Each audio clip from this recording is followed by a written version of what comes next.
Assalamualaikum warahmatullahi wabarakatuh. Perkenalkan, nama saya Muhammad Kibran Maulana dengan NIM 4242301089. Jadi di video kali ini saya akan menjelaskan ke teman-teman semua tentang perkembangan industri kendaraan listrik yang berfokus pada teknologi berkait dan efisiensinya nih teman-teman. Jadi tanpa berlama-lama langsung saja kita masuk ke materinya. Yang pertama adalah sejarah kendaraan listrik. Sejarah adanya kendaraan listrik terbagi menjadi tiga periode. Periode pertama, pada permulaan era kendaraan bermotor di Amerika Serikat, sekitar tahun 1900, kendaraan bertenaga listrik paling banyak diproduksi dibanding kendaraan berbahan bakar minyak atau bertenaga uap. Hingga puncak produksi kendaraan listrik di Amerika Serikat diperkirakan terjadi pada tahun 1912. Hal ini disebabkan antara lain karena kendaraan listrik ini memiliki berbagai kelebihan seperti tidak bergetar, tidak mengeluarkan suara seperti bising gitu, seperti halnya kendaraan yang berbahan bakar minyak. Di samping itu, proses menghidupkan kendaraan listrik jauh lebih mudah dibandingkan dengan kendaraan berbahan bakar minyak yang masih menggunakan starter jenis crank. Teman-teman tahu nggak apa itu starter starter jenis crank? Jadi starter jenis crank itu adalah seperti engkol. Kalau yang sekarang kan engkolnya pakai kaki. Kalau yang dulu itu engkolnya pakai tangan diputar, pakai tuas itu, mutar. Nah, dari putaran tuas itu akan tercipta sebuah percikan api di ruang pembakaran mesin. Nah, dari percikan api itu akan menghidupkan sebuah mesin tersebut. Nah, lanjut, dan juga pada periode ini jalan raya itu hanya tersedia di kota-kota saja, di mana jarak tempuh yang relatif pendek, sehingga hal ini sangat cocok dengan karakter kendaraan listrik yang berjarak tempuh relatif pendek. Namun, jika dibandingkan dengan kendaraan bertenaga uap, kendaraan listrik ini memiliki jarak tempuh yang lebih panjang. Nah, pada periode pertama ini kan puncak produksi kendaraan listrik di Amerika ini sekitaran tahun 1912 ya, 1912. Nah, setelah periode ini terjadi berbagai hal penting yang menghambat perkembangan kendaraan listrik. Antara lain bertambahnya ruas-ruas jalan di Amerika Serikat sehingga menuntut kendaraan yang berjarak tempuh lama. Kemudian penemuan starter listrik yang semakin memudahkan untuk menggunakan kendaraan berbahan bakar minyak. Jadi nggak perlu pakai starter keren yang tadi lagi teman-teman. Yang menyebabkan minat publik ini meningkat atas kendaraan berbahan bakar minyak. Selanjutnya adanya penemuan cadangan minyak di negara bagian Texas menyebabkan bahan bakar minyak tersedia secara lokal dan harganya menjadi lebih terjangkau. Selain itu, dari sisi sistem kelistrikan juga, pada masa itu sistem kelistrikan di Amerika masih belum diatur, sehingga tiap negara bagian atau tiap-tiap wilayah ini memiliki sistem tegangan listrik yang berbeda-beda, yang mana itu menyulitkan pada proses pengisian baterainya teman-teman. Di samping itu juga hanya sedikit rumah tangga yang mampu memiliki listrik di rumahnya, sehingga pengisian baterai juga pada saat itu juga agak sulit lah. Hal-hal inilah yang menyebabkan minat terhadap kendaraan listrik menjadi berkurang. Kita lanjut ke periode kedua terjadi pada tahun 1970 karena terjadinya krisis minyak di Amerika Serikat akibat embargo OPEC terhadap ekspor minyak ke Amerika Serikat sehingga muncullah pemikiran untuk mendapatkan bahan bakar alternatif. Nah, teman-teman tahu nggak apa itu OPEC? Nah, OPEC sendiri adalah singkatan dari Organization of the Petroleum Exporting Country, di mana organisasi ini berisikan negara-negara pengekspor minyak. Nah, dengan adanya embargo terhadap ekspor minyak ke Amerika Serikat sehingga muncullah pemikiran untuk mendapatkan pemikiran bahan bakar alternatif. Nah, namun dengan demikian perkembangan kendaraan listrik pada periode kedua ini tidak sampai memunculkan pengaruh yang besar terhadap perkembangan atau pemakaian kendaraan listrik itu sendiri. Nah, pada periode ketiga ini, perkembangan periode ketiga ini terjadi pada saat ini, mulai dari 15 hingga 20 tahun terakhir. Perkembangan ini dipicu oleh persoalan ketersediaan sumber energi dan dampak pemakaiannya terhadap lingkungan. Pengetahuan umat manusia juga telah meningkat, sehingga pemahaman terhadap dampak negatif dari pemakaian bahan bakar konvensional menjadi lebih baik.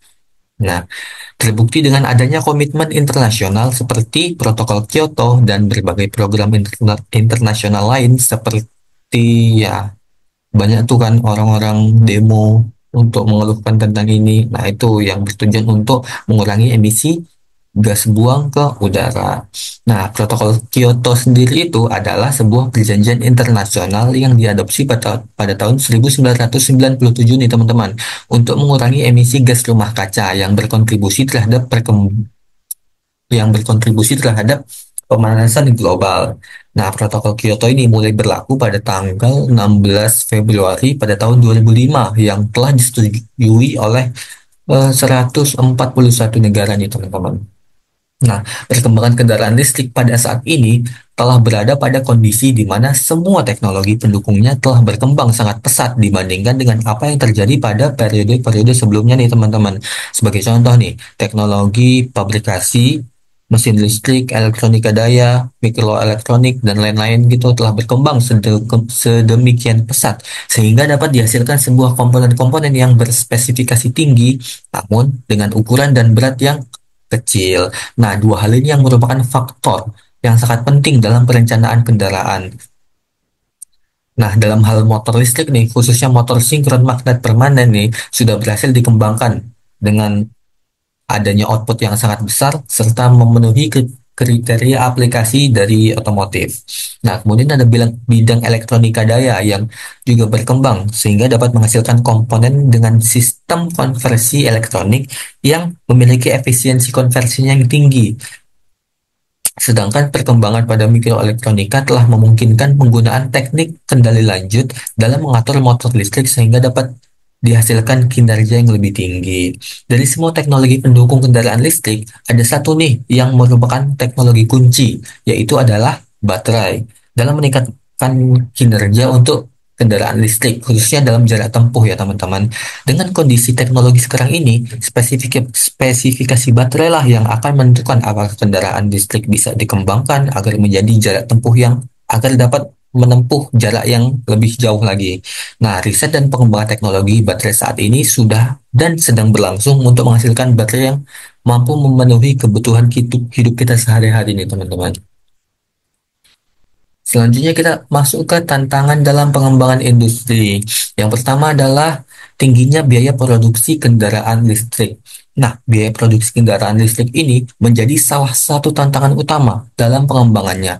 Komponen utama yang paling mahal adalah baterai. Ya, meskipun terus mengalami penurunan harga, tapi tetap saja baterai ini tetap menyumbang sebagian besar biaya produksi nih teman-teman. Hal ini juga yang menyebabkan harga awal kendaraan listrik lebih tinggi dibandingkan dengan kendaraan berbahan bakar fosil atau yang sekarang ini, sehingga menjadi penghalang bagi adopsi terutama di negara-negara berkembang. Yang kedua adalah keterbatasan infrastruktur pengisian daya. Nah, infrastruktur pengisian daya menjadi kendala besar bagi adopsi kendaraan listrik secara luas di banyak negara, terutama kawasan berkembang atau negara-negara berkembang. Jaringan stasiun pengisian daya masih sangat terbatas dan hanya terkonsentrasi di wilayah-wilayah perkotaan saja nih teman-teman.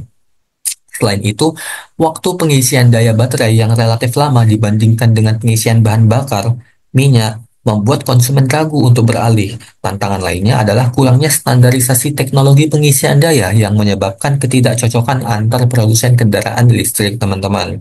Yang ketiga adalah kurangnya edukasi dan kesadaran konsumen. Nah, ini salah satu yang penting juga ya, teman-teman. Kurangnya pemahaman konsumen tentang manfaat kendaraan listrik ini menjadi salah satu penghambat adopsi. Banyak konsumen tidak menyadari bahwa kendaraan listrik memiliki biaya operasional yang cenderung lebih rendah dibandingkan dengan kendaraan berbahan bakar minyak. Dan tentunya juga lebih ramah lingkungan lah. Edukasi dan kampanye yang efektif juga diperlukan untuk meningkatkan kesadaran dan kepercayaan masyarakat terhadap kendaraan listrik nih teman-teman. Yang keempat ada pengelolaan limbah dan daur ulang baterai. Kendaraan listrik menghasilkan limbah baterai ini yang memerlukan pengelolaan khusus. Teknologi daur ulang ini sampai saat ini masih belum sepenuhnya efisien dan ekonomis sehingga resiko pencemaran lingkungannya masih tetap ada.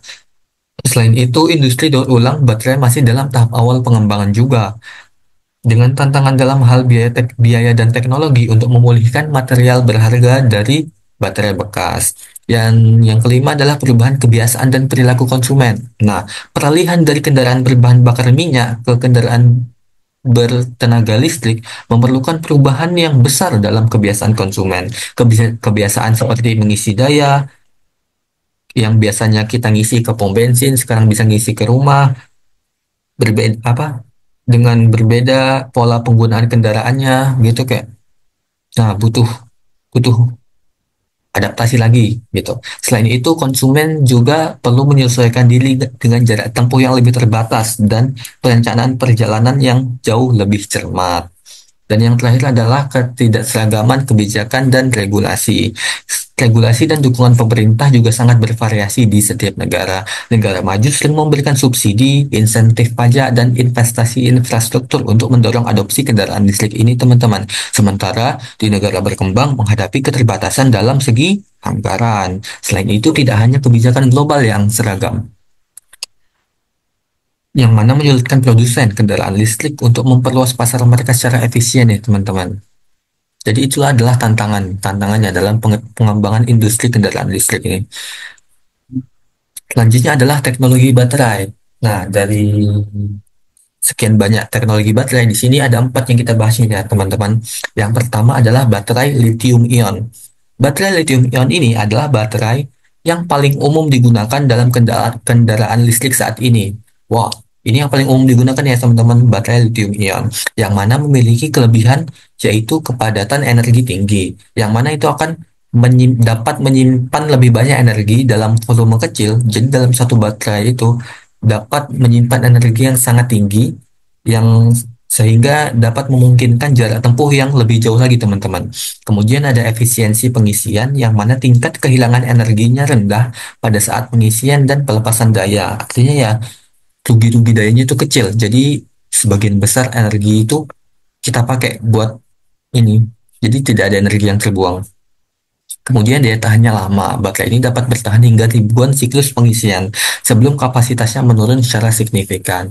Namun dari sekian banyak kelebihan, tentu pasti ada kekurangannya juga nih, teman-teman, dari baterai lithium ion ini, yaitu adalah biaya produksi yang relatif tinggi dan ketergantungannya pada material seperti lithium dan kobalt, yang mana memiliki dampak negatif pada lingkungan. Kemudian yang kedua adalah baterai lithium iron fosfat atau disingkat LFP. Nah, baterai LFP ini adalah varian lain dari lithium ion itu, teman-teman, yang mana baterai ini menggunakan besi dan fosfat sebagai bahan utama.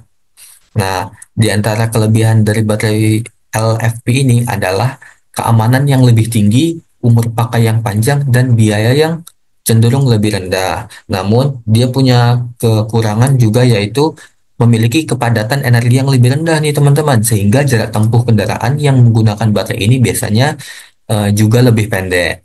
Dan yang ketiga adalah baterai solid state. Baterai solid state ini adalah teknologi baterai generasi berikutnya yang sedang dikembangkan. Teknologi ini menggantikan elektrolit cair dalam baterai lithium ion. Nah, dalam baterai lithium ion ini menggunakan elektrolit cair nih, teman-teman. Nah, namun pada baterai solid state diganti menjadi elektrolit padat yang menawarkan beberapa keunggulan, yaitu kepadatan energi yang lebih tinggi lagi karena menggunakan elektrolit padat.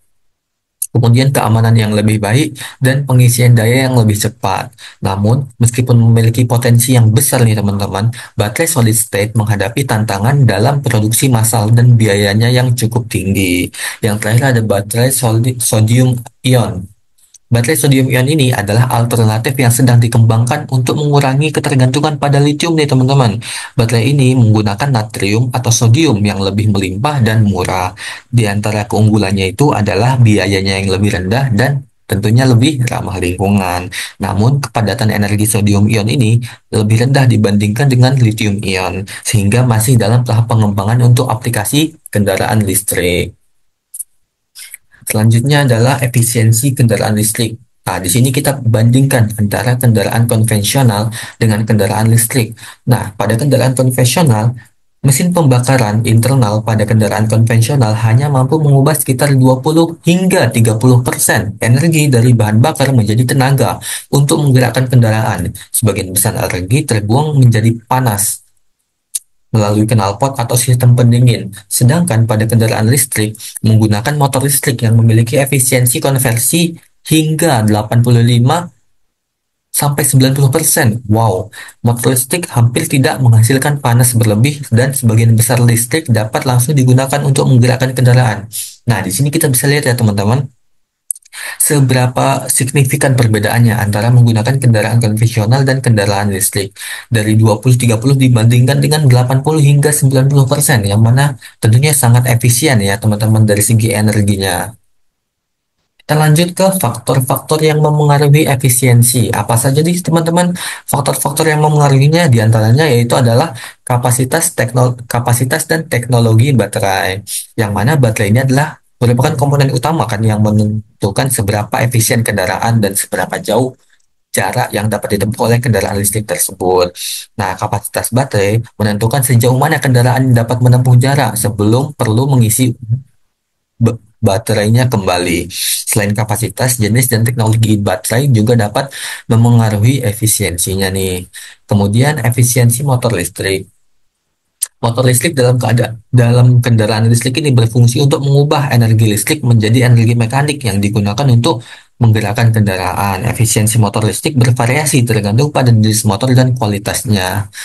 Nah, ada nih jenis motor induksi dan motor permanen magnet adalah dua jenis motor yang sering digunakan nih pada kendaraan listrik. Namun biasanya motor permanen magnet lebih efisien dibandingkan dengan motor induksi. Kemudian yang ketiga adalah sistem pengisian daya. Teknologi sistem pengisian daya yang canggih seperti pengisian daya tanpa kabel, wireless, atau pengisian daya super cepat atau fast charging dapat meningkatkan efisiensi dan mengurangi waktu yang dibutuhkan untuk mempersiapkan kendaraan dalam perjalanan berikutnya nih teman-teman. Dan yang terakhir adalah yang paling wow nih, yang paling unik, teknologi pengereman regeneratif. Yang mana teknologi pengereman regeneratif ini digunakan dalam kendaraan listrik yang memungkinkan kendaraan untuk mengubah energi kinetik saat pengereman kembali menjadi energi listrik dan menyimpannya di baterai. Ini membantu meningkatkan efisiensi karena energi yang biasanya hilang selama pengereman pada kendaraan konvensional dapat dimanfaatkan kembali. Jadi ketika kita berhenti dan menginjak rem, nah itu akan dikonversi lagi menjadi energi listrik dan akan disimpan di baterai teman-teman. Jadi meskipun kita dalam kondisi berhenti, itu energinya tetap tidak terbuang, malahan kita dapat menyimpan energi. Nah, itulah salah satu yang yang dapat memengaruhi efisiensi dari kendaraan listrik itu teman-teman. Nah, kita balik ke kesimpulannya teman-teman nih. Kendaraan listrik bukan hanya sekedar solusi transportasi, tetapi juga merupakan bagian dari gerakan global untuk mengatasi tantangan perubahan iklim dan ketergantungan pada bahan bakar fosil. Perkembangan industri kendaraan listrik yang pesat selama dekade terakhir, didorong oleh inovasi baterai dan peningkatan efisiensi energi, telah membuka peluang yang besar bagi terciptanya mobilitas yang lebih berkelanjutan. Kendaraan listrik berpotensi besar dalam mengurangi emisi gas rumah kaca dan teknologi baterai terus berkembang untuk mendukung pencapaian tersebut nih teman-teman. Baiklah, sekian penjelasan tentang perkembangan kendaraan listrik dari saya. Terima kasih atas kesempatannya, terima kasih atas waktunya teman-teman. Sekian dari saya, kurang lebihnya saya mohon maaf. Wabillahi taufik wal hidayah. Wassalamualaikum warahmatullahi wabarakatuh.